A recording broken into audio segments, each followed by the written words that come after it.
Assalamualaikum warahmatullahi wabarakatuh. Waalaikumsalam warahmatullahi wabarakatuh. Terima kasih kepada Bapak dan Ibu semua yang sudah hadir pada hari ini di acara kami.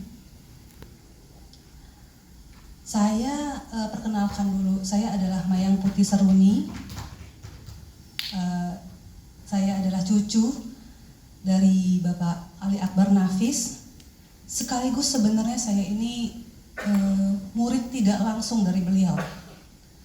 Tanpa saya sadari yang mendahulu itu. Sedikit ya sebelum langsung ke ininya. Saya sebagai dosen sekarang ya, tentu saya menulis. Lalu saya juga memeriksa karya mahasiswa saya. Setiap saya menulis dan memeriksa karya mahasiswa, saya selalu teringat pada kakek saya yang kami panggil Opi. Kami semua panggil Opi, saya selalu teringat. Kenapa?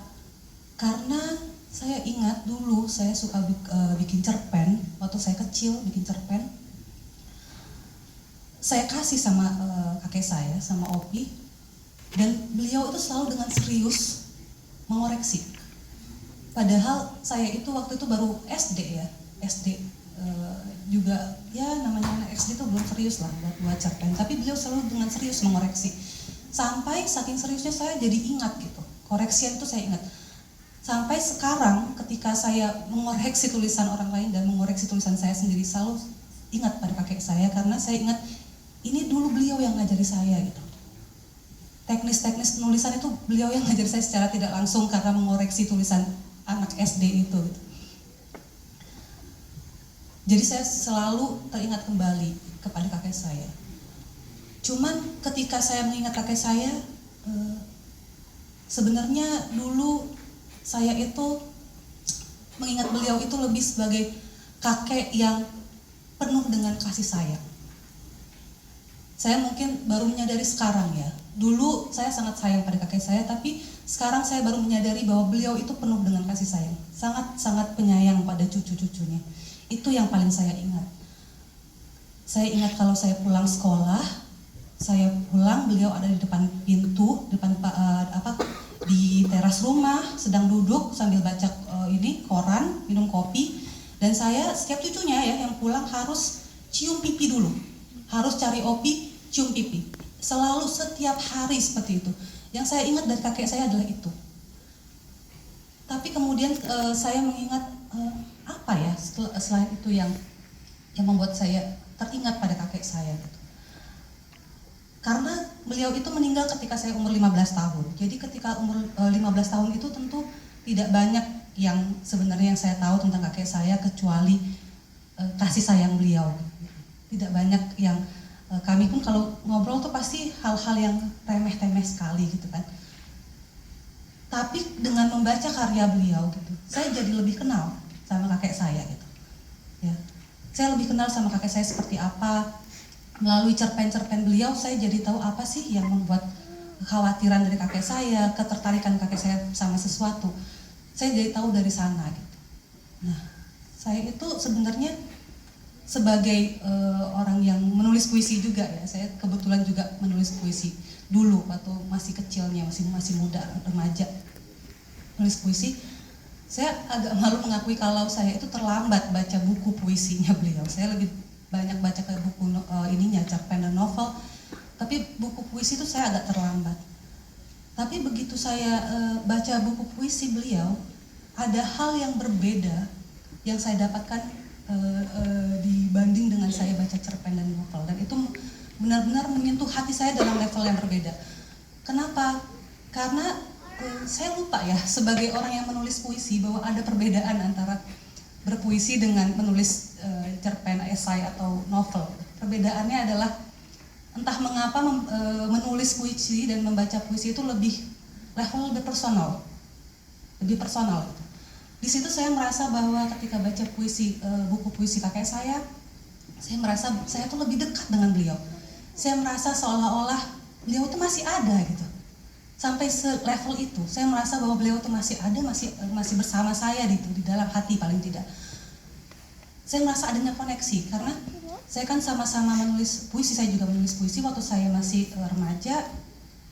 Saya teringat yang saya sukai dari menulis puisi itu adalah bagaimana meskipun saya memahami bahwa idea bahwa kebebasan di dunia ini memang tidak ada yang 100% bebas, tapi begitu saya menulis puisi itu ada rasanya seperti saya menyentuh sedikit kebebasan itu. Ada seperti main di batas-batas antara ketidakbebasan dan kebebasan karena bermain dengan kata, kan, bermain dengan kata. Saya merasa seperti itu. Begitu saya baca puisi kakek saya merasa bahwa oh ternyata beliau pun merasakan seperti yang saya rasakan. Saya merasa seperti itu. Ini hal yang belum pernah saya pikirkan sebelumnya tentang kakek saya, tapi disitulah saya merasa keterhubungan bahwa ternyata kami punya kesamaan gitu di sini, bahwa kami sama-sama jiwa yang seperti ini ya, jiwa-jiwa yang agak sedikit rindu-rindu pada kebebasan gitu ya. Dan ternyata kakek saya setelah saya baca buku puisi itu pribadi yang jiwanya sangat berapi-api gitu ya. Level dia sangat peduli pada orang lain itu seperti apa levelnya, kemudian bagaimana dia memandang kehidupan dan apa yang benar-benar penting buat kakek saya tuh saya rasakan melalui buku puisinya beliau. Dan disitulah saya merasa sangat dekat, sehingga saya merasa sangat bangga dan terhormat sekali pada saat hari ini saya bisa membacakan salah satu dari karya puisi beliau yang saya tahu mungkin tidak sepopuler yang lain, karena kan beliau lebih terkenalnya membaca cerpen dan menulis cerpen dan novel gitu ya, esai gitu ya, dan tulisan-tulisan lain ketimbang puisi gitu. Nah, saya di sini ingin memperkenalkan orang-orang juga dan sekaligus juga sambil mengenang bagaimana kakek saya menulis puisi dan berkarya juga melalui penulisan puisi. Untuk itu pertama karena saya juga pernah menerbitkan buku puisi, saya akan membacakan satu puisi yang saya tulis waktu itu teruntuk kakek saya, untuk Opi. Saya buat karena waktu itu Opi meninggal dunia dan beberapa hari kemudian saya menulis puisi itu. Karena mungkin saya itu mungkin memang ada jiwa seninya, jadi ada jiwa begitu. Jadi saya begitu ada kejadian saya suka mengekspresikan diri gitu lewat media yang saya tahu. Jadi waktu itu saya menulis di tahun 2003 waktu itu, di bulan Maret meninggalnya beliau. Judul puisi yang saya tulis buat beliau adalah judulnya Kala Perginya. Nah, setelah itu saya akan membacakan puisi dari beliau yang judulnya Kenapa. Nah, di sini saya membacakan karya puisi saya untuk beliau sekaligus mungkin untuk merepresentasikan perasaan dari keluarga besar kami ya terhadap beliau.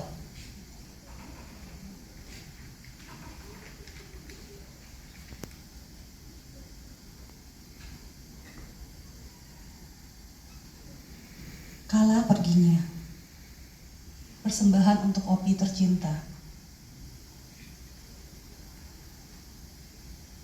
Kala perginya, aku berbisik pada hatiku yang kosong. Pikiran ini mencoba menyentuh dia, dan aku memohon tolong untuk disadarkan. Namun aku tiada bangun jua.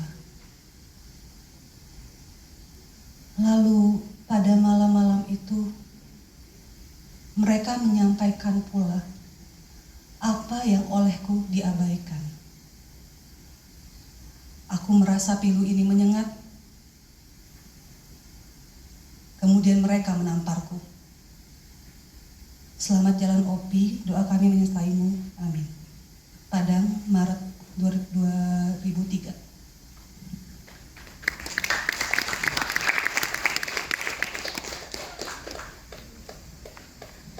Sekarang saya akan mencoba membacakan puisi karya dari Opi di dalam bukunya Dermaga Limas Koci.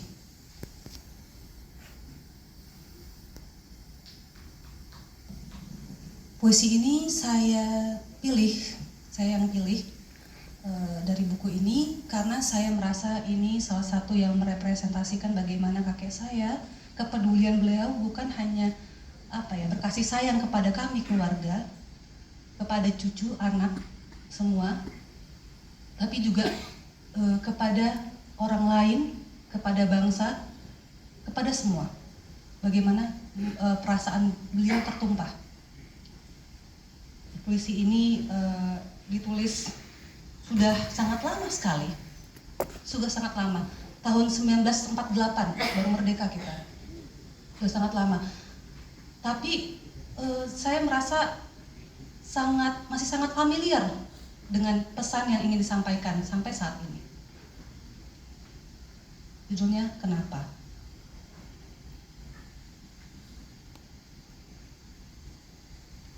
Tidakkah Tuhan dengar segala rintih, keluh kesah suara serak, oleh tangis sepanjang waktu? Tidakkah Tuhan lihai bangkai hidup, tinggal kulit pembalut tulang, oleh lapar yang diderita?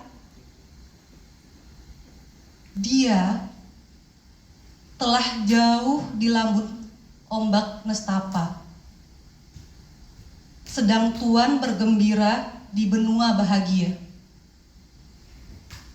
Lupakah Tuhan sumpah dan ikrar, kala jabatan mulai dipangku, membela menyantun siapa derita?